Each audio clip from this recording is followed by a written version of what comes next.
In episode 9 of 100 Goats, the 100 greatest people and events of all time you should know to be a culturally literate person, we'll cover Julius Caesar, the prototype for the power-hungry military leader who one day declares himself dictator. But he's also connected to an uncanny number of popular expressions embedded in our lexicon 2,000 years hence. So, aside from Caesar playing a crucial role in what led to the demise of the Roman Republic and the rapid rise of the Roman Empire, which was notorious for its excesses in several realms, these numerous expressions related to his life and death may arguably be his most enduring contributions. Even Jesus mentioned Julius when he's supposed to have said, 75 years after Caesar's death, "Render unto Caesar what is Caesar's, and unto God what is God's." Julius's early life was rife with drama.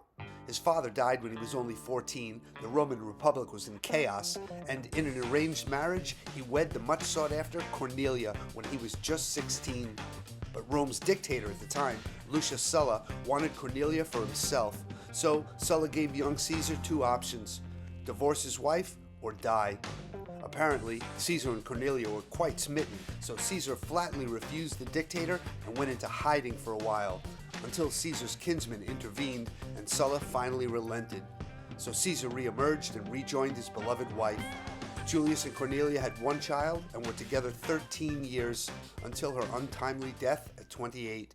In 60 BCE, Caesar and two other early Roman influencers, by that I mean generals who led troops into battles, Pompey and Crassus, formed the First Triumvirate, an informal political alliance that commandeered Roman governance for 7 years until Crassus died. As a general, by 50 BCE, Caesar had defeated the Gallic tribes in what are today France, Belgium, and parts of Italy, vastly expanding Rome's empire.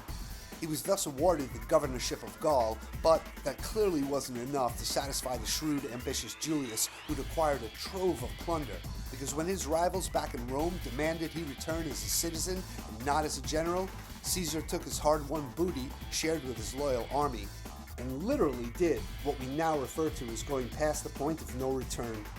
He crossed the Rubicon, the river from Gaul into today's Italy, inciting a civil war between Roman forces from which he emerged victorious. Then, Caesar very quickly turned Rome from a republic ruled by the people into a dictatorship, becoming the de facto emperor by 45 BCE. A year later, he officially declared himself dictator for life of the whole Roman Empire. Within a month, he was assassinated in the Senate by a large coalition that included his two former friends, Brutus and Cassius, which also led to the very famous words, Caesar's last, to his ex-buddy Brutus, who just stuck a knife in his back. Et tu, Brute, Latin for, and you, Brutus. March 15th, the date of Caesar's death, is commemorated as the Ides of March. Then this term was built upon and further popularized some 1,500 years later and is still used today, from Shakespeare's play Julius Caesar, where a seer says to Caesar on his way to the Senate when he's about to be assassinated the words, "Beware the Ides of March." The Ides of each month were the days that corresponded with the full moon, as the Romans used the lunar calendar. And everyone knows, weird stuff happens under a full moon. Caesar is personally responsible for this fifth expression we still use. After a swift, decisive victory over Pharnaces II of Pontus, broadly expanding the already huge Roman Empire into what is today's Turkey, Caesar, to convey how easy this was, used these three words: Veni, Vidi, Vici.